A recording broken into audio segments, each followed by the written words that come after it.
Hey, what's up, everyone? This is Travis, aka Mr. Cornerstone, and Monay, aka confidently_free. from the Becoming One podcast. The podcast will begin shortly, but first, we have a quick message for you about Anchor.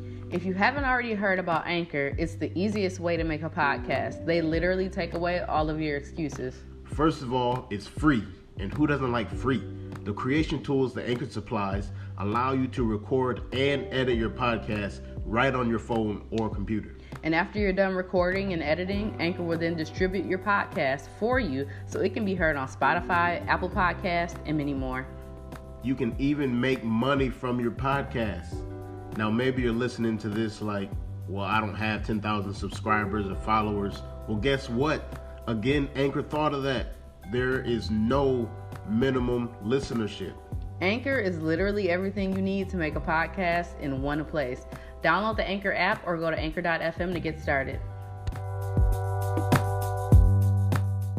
Hey, what's going on, everybody? This is the Becoming One podcast. I'm hoping that you hear the difference in the audio right now. I'm pretty excited. We got a mic. New mic. Yeah. It's pretty cool. It came this past week, so I'm hoping that we get, some feedback on. Yeah, some feedback. Hopefully it sounds better. Toilet Baker has a joke. He says, and you've entered the smooth jazz portion of the show. Yeah. That's kind of how I feel right now with my headphones on and whatnot. I should take a picture because I'm going to take a picture of this. This is actually pretty funny. Well, it's not funny, but anyway. Yeah. Y'all going to see how we are now versus how we'll be as we continue to upgrade as we go. So this is our started from the bottom. Right. Photo.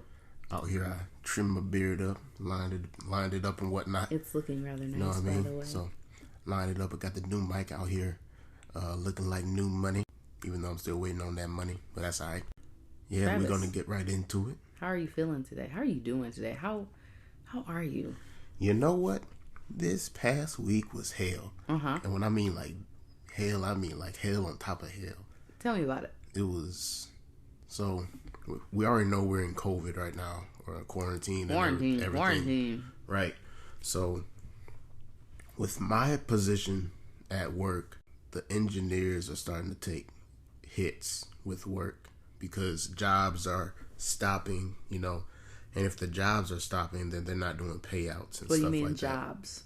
Like contracts. So, if for everyone who doesn't know, because y'all don't know me like that, for the new people. My friends, if you're listening, probably don't know. But for everybody else, I work in the engineering field, mainly civil engineer. So if you think of anything that you can walk or ride on, that's what civil engineers work into. I am not a civil engineer yet because I did not take my PE yet.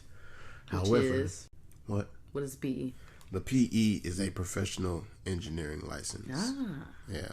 So it's like a 12-hour test that you have to go through. And, it's a lot. People walk in with suitcases full of books. Anyway, that's besides the point. So the engineers are starting to take a hit. And I have had to do a position. I can't say what it is, what I'm doing, and who it's for contractually. Because, it's just something we can't do. But what I will say is it's something that's 100% out of what I ever thought I would be doing, and one of the reasons why I went to school. So it's been stressing me out. I kind of hit my groove a little bit at the end of the week, but still, it's been stressing me out. I lost 6 pounds this week. That's a lot. Yeah, so it messed up my schedule. It messed up the house schedule. Yeah, it did. Because we had a nice schedule going on. It was so lovely. Everything was peaceful, Everything was moving, And we just got done. Even on this podcast, we talked about how you could bring one of the kids in here. You know what I mean? And within 1 week, all of that was messed up. All hell broke loose, so to speak, in terms of our routine and the way we had stuff going. Right. Everything laid out. Everything changed. Yeah. And it was immediate because they emailed me Sunday morning at 2:30 in the morning And from that point on, it was like, okay, now I need you to do this. I need you to do this. I need you to do this. I need you to do this. And everything was last minute. Everything was kind of jumbled up. And it's just a lot. So I wish I could say more. You obviously know, but yeah, you know, other people don't know, and I can't tell them. But just know it was a lot, and I had to, or I didn't have to, but what I did was I backed out of some of it. I'm not sure how that's going to pan out, just because I'm technically supposed to be, you know, doing all of that. But nah, I ain't doing it. You know, mental health. You know, I'm a proponent for mental health above all else, anyway. So you gotta do what you gotta do. Because I mean, what good would you be for yourself, for us, or even for them if you were, you know, doing every single thing they asked you to do? I mean, even if you were doing that, you'd be so, like, you were already stressed out. But if you were taking the stress of all this additional extra stuff they were asking to do, you wouldn't be able to be proficient in the task they want you to do anyway. Well, here's my thing. If they're going to let you go, they're going to let you go. Yeah. So, whether you work more or less, if you need to be let go, you're going to be let go. Right. So, I can be stressed out doing something that I had no intentions of ever doing and then be let go. Mm-hmm. Or I could set my boundaries here and say, well, you have me from this time to this time, you know, just like I did when we first was hired. You know, I have things that I need. You have things that you need. We're going to come together. I'm going to work through this position, and this is how it's mutually beneficial, right? So if that's no longer happening, then it feels as though I'm the only one that's sacrificing, and it becomes one-sided. So if it becomes one-sided and then you still get let go, what you gonna do? So, and not to digress from that, but think about it. There are people out there who bust their tails, go above and beyond, do everything that's asked of them at their jobs, and people still get let go. And then there's people who put up those boundaries, depending on, you know, if that company or that organization, where their value is in terms of that company, like, they will be like, hey, I know you don't want to do this, but we really want you to do this. We really need you to do this, blah, blah, blah. So, yeah. They're going to let you go. Like you said, they're going to let you go.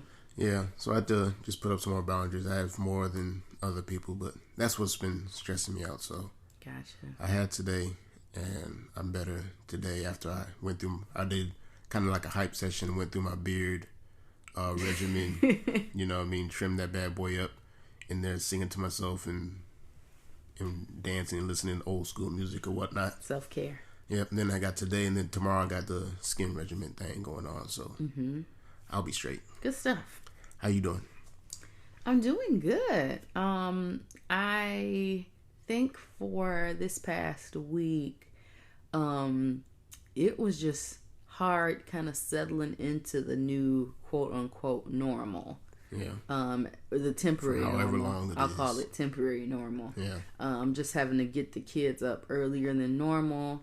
And then having to keep them downstairs as much as humanly possible. Right. Because I don't know how noisy they are while you're trying to work. And so, like I've talked to you about before, it's kind of hard sitting there trying to nurse Aaliyah, and then you got Atara being Atara, exploring, going, doing whatever, and then trying to get them all to be quiet, trying to entertain TJ and have him do either his schoolwork or his Zoom phone calls or video calls with his class. And so it's a lot. I think it impacted us both differently because we were handling and doing different things. But yeah, I think today was just the break that we probably both needed. Yeah.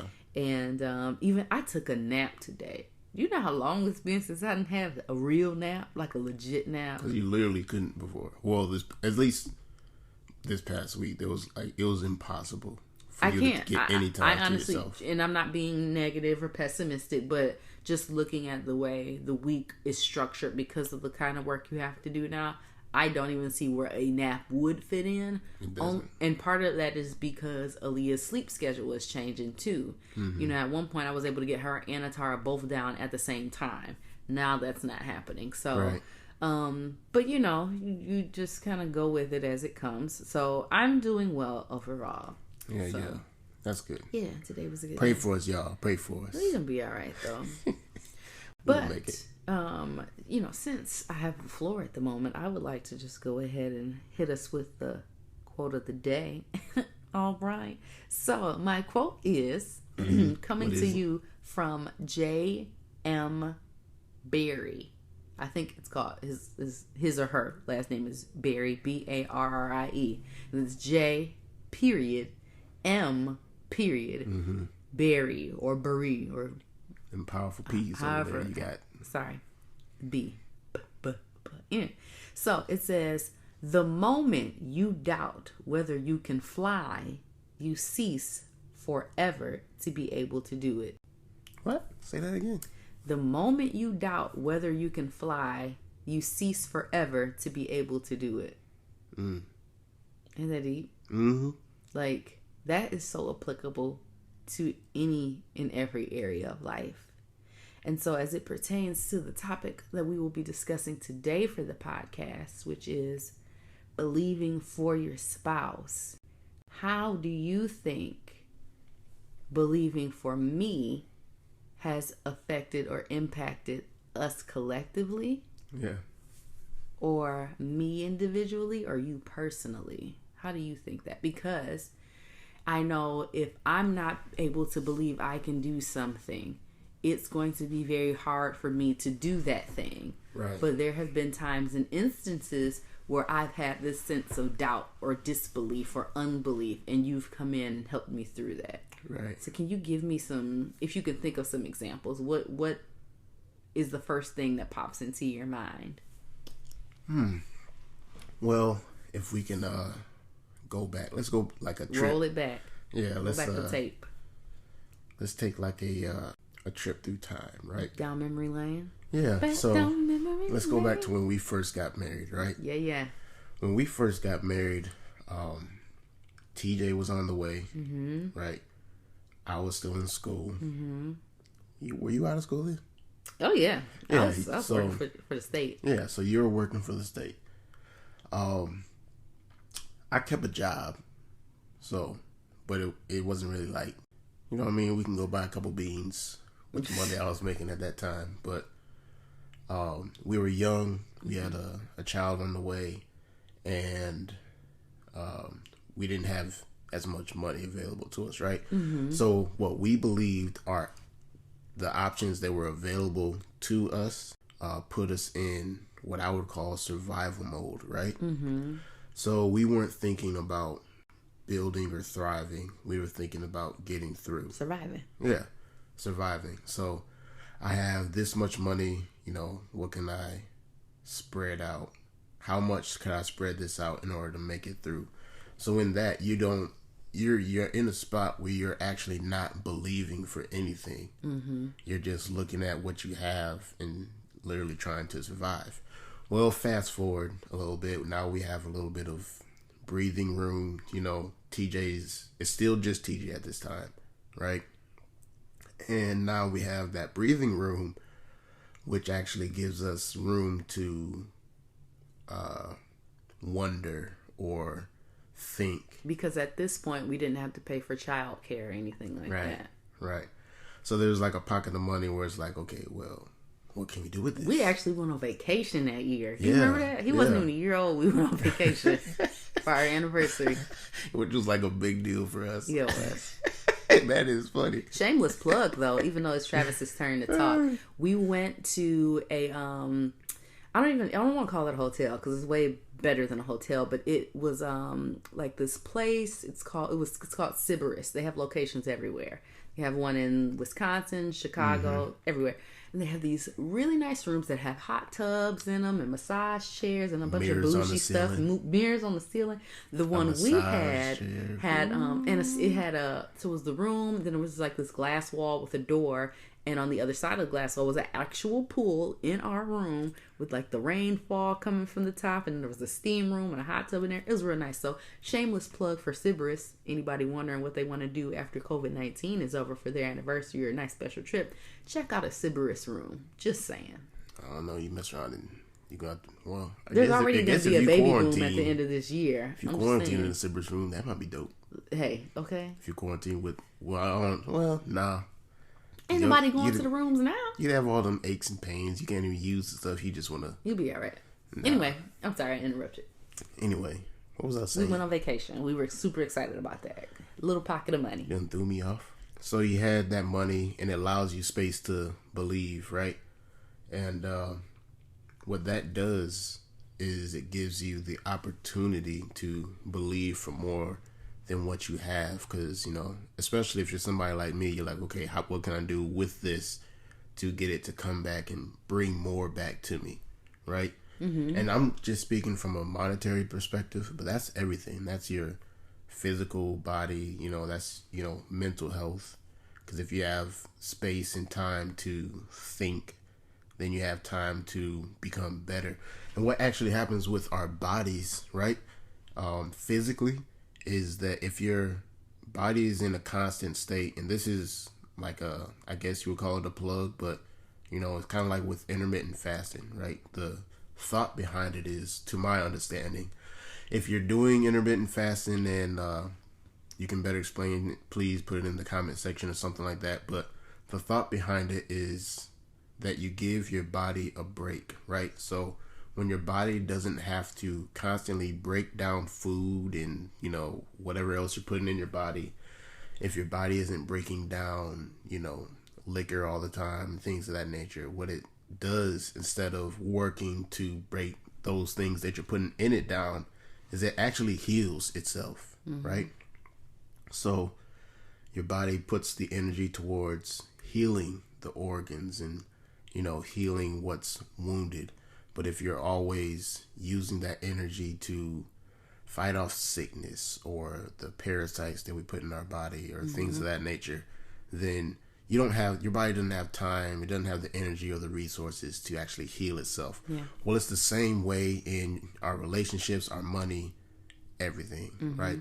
So for us in the beginning, I don't believe that we had the capacity to believe. We didn't have time. Right. So we didn't have the capacity to believe for more than what we had for a better life, for any of that, because we just wanted to make it through, where we were. But where we're at now, we have capacity to believe for literally anything. It is not that we couldn't before. It's just that our mind and, everything else was preoccupied with other things. Mm-hmm. But now pertaining to, let's say pertaining to you, right? Yeah. The first chance that I had to really feel like I could believe for more and that we would go beyond what we ever thought was possible for us was when I left for Florida, and I was seeing, how people were living, even if it was just Florida, right? But when you're working in Naples and you're seeing, oh, this home's $1 million, that home's $2 million, this is an entire city, and it's just millionaire to millionaire, and you're talking to all these millionaires on a daily basis. You're seeing everybody live on the beach, and it was just different. So when you talk to them, it gives you a different mindset. So when I first went there, I had time to think and create and be, which we'll have to dive in, because while I was doing that, you were home with TJ. But that's a whole mm-hmm. other story. But when I left, that was my first chance of, okay, we can do better. We can be better. We can become better. It's going to take a lot of hard work, but we can do it. So coming back, you haven't had that chance to go out and really breathe since we've been married. Mm-hmm. So coming back, I felt like I had to, not had to, because you're your own individual person, obviously, but I felt like it was owed to you to get you to try to understand how much freedom that you actually had, right? Mm-hmm. So like when you come, and this is most men, when you come to men with issues, we want to be able to give you solutions, right? Yeah. Which isn't always a good thing, but I try to show you how many possibilities that there are, even with like their schedule. Like, I know the stuff is stressing you out. I'm like, okay, well, let's put a system behind it. I'm always the systems guy. Let's put this system behind it, and then you don't have to think about it anymore. There's the food calendar that we can make where now you're not thinking about lunch or breakfast and stuff every day. You do it, you get it out of the way, and now you don't have to think about it. You can go about your business. But as far as believing, the biggest example that I can think of to give you to, because I don't know if I'm being clear on what I'm saying. I'm trying to be. But the biggest thing that I can think of is, so again, we're going back down memory lane. After TJ was born, you had a C-section. First of all, you had a C-section for TJ to get here, which was a traumatizing experience in itself. Yes.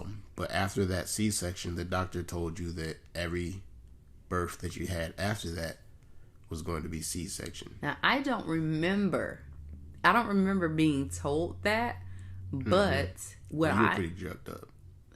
It's very possible. High, I don't really remember. I don't remember much. I recall from when they put him on my chest forward, but anything before that, I know I woke up in a room and then I remember he was on my chest. I don't remember anything in between there.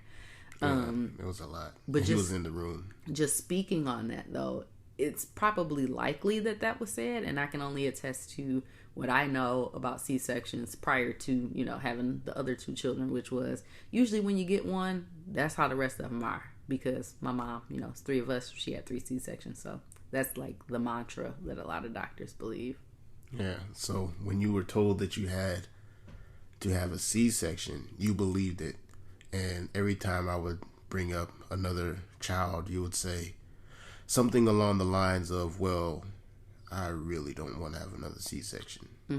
And I remember telling you, well, I don't think that you have to have it. And you would say, no, Travis, I'm going to have a C-section. They said, that's what happens is when you have a C-section, the next one's going to be a C-section. And the next one's going to be a C-section.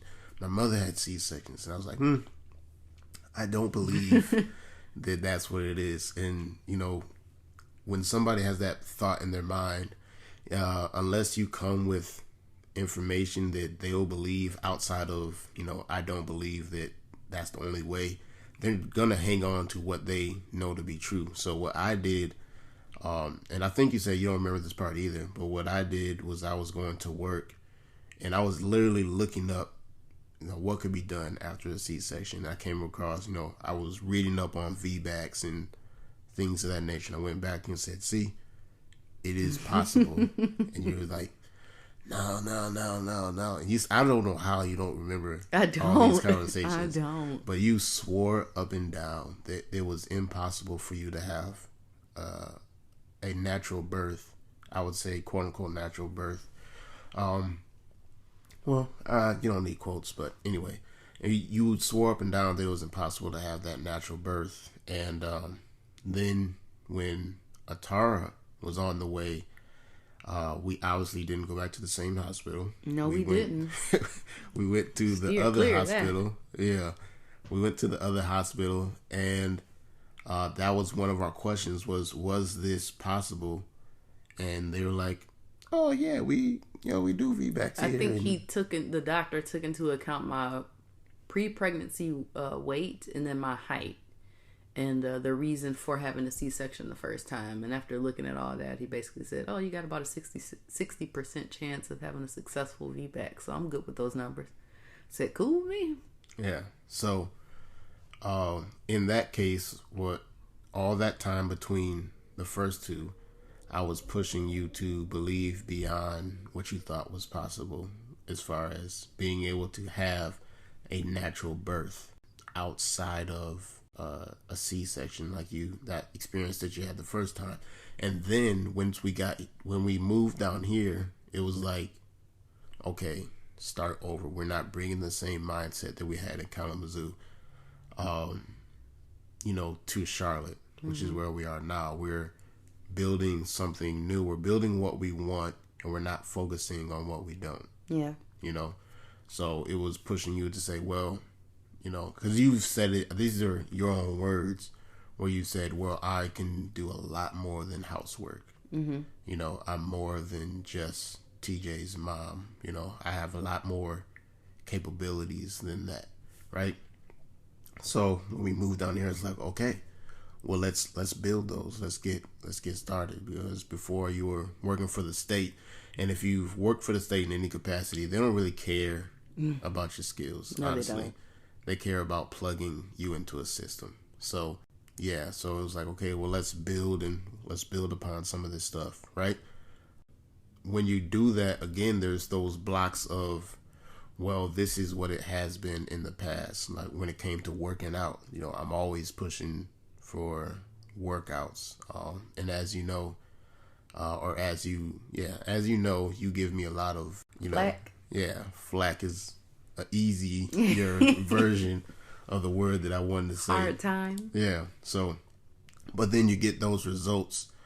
But during the workout, you're always, this is too much. I can't do this. But you try to work me out. I feel like you be trying to work me out like I'm a dude. Like I'm like, can I get some girly exercises in here or something? No, it's not. It's not that. It's just that for when I'm working you out, I want you to actually see your limitations beyond what you think, because your mind is going to put limitations on you way earlier than what you're capable of reaching. Mm-hmm. And what I saw from you is that you would get to the point where your mind says, okay, I'm getting tired, and you would stop. Mm-hmm. When what you needed to be doing, and this isn't just for working out, this is for all of it, you would get to the point where you would say, okay, I think I'm getting tired. That's enough. And you would stop. But in order for us, to work out of where we were and move forward like we are now, like neither one of us have the luxury of being able to say, well, I think I'm getting tired now. Like when you're tired, obviously rest. But when you reach like that point where your mind's like, okay, I'm reaching my capacity, at that point you push a little farther, and what you're doing is stretching your capacity for growth. And I feel as though I've been believing for us to go way beyond where we were. And what that took is for both of us to believe that we could be more than we are. And I think everybody needs that. You know what I mean? Yeah, I agree. I also feel like I'm talking too much. Well, here's the thing, and this is just my opinion. You could correct me if I'm wrong. Well, I'm pretty sure I'm not. In terms of believing for the other person, I feel like majority of the time, you're in a position more or less where you are able to believe or see things for me, but I often feel like that is a one-sided transaction more often than not. And out of that, well, like I can't, and correct me if I'm wrong or if I'm just overseeing things, but I can't off the bat just think of an example of a time where I've done the same thing for you or have been able to do the same thing for you. If that makes sense. And it just seems like for the majority of our relationship, that's kind of how it's been. Monay's kind of dragging a little bit. Monay's kind of, stagnant a little bit. Travis comes in, says something, does something. Monay continues to drag your feet. Travis continues to poke and prod. Now Monay finally has some momentum going. That's the snapshot. Well, when I was in school, I was broke. This was before we were married. You actually paid my bills one time. I don't know if you remember that. I don't. I believe you, but I don't. You paid my bills, like the rent. I think it was the rent. You paid the rent one time. And then you said, well, I'm glad, I'll help you out, but I need you to, you put like that fire up under you, like, okay, we got to do something about this, right? And this was just like a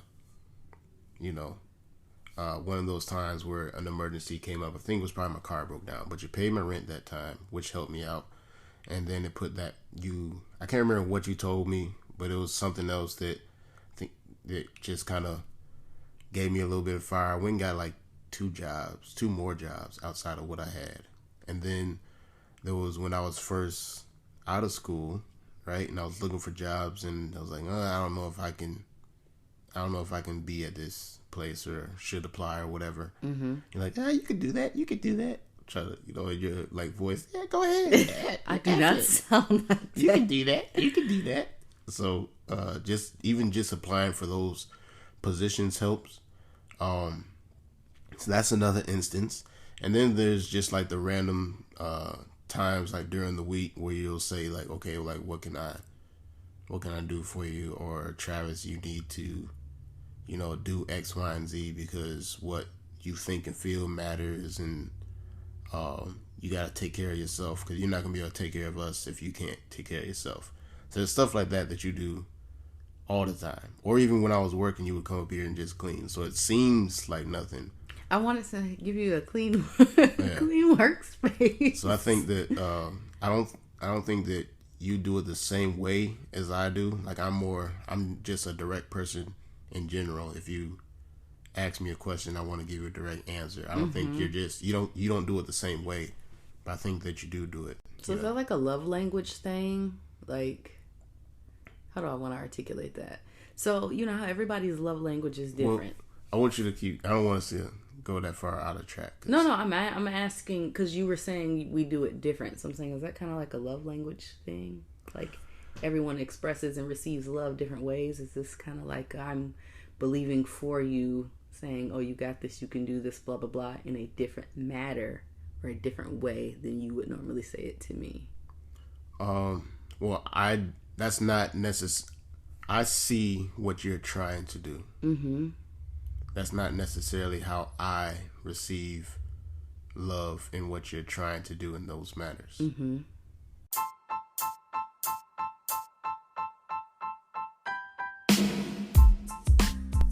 Hey guys, this is Monay, aka Confidently_Free, and you just listened to episode 4, part 1. That means there's going to be part 2. We decided to go ahead and chop this episode in half. It was getting a little lengthy. So what we're going to do is release the second part of episode 4 this upcoming Friday. So please, if you guys want to give us some feedback, let us know what you think. If you have any questions, reach out to us on Anchor and go ahead and leave us a voicemail. If you guys want to go ahead and leave us an email, reach out to us at becomingonepodcast@gmail.com. You can let us know what you think, give us some feedback, ask us questions, or even leave prayer requests. Or if you want to slide into our DMs on Instagram, go ahead and reach out to us at becoming1podcast. That's becoming1podcast, all one word, on Instagram. So we hope to hear from you guys soon. We'll be dropping that second part of the episode on Friday. Again, this is Monay, Confidently_Free with the Becoming One podcast. Be easy.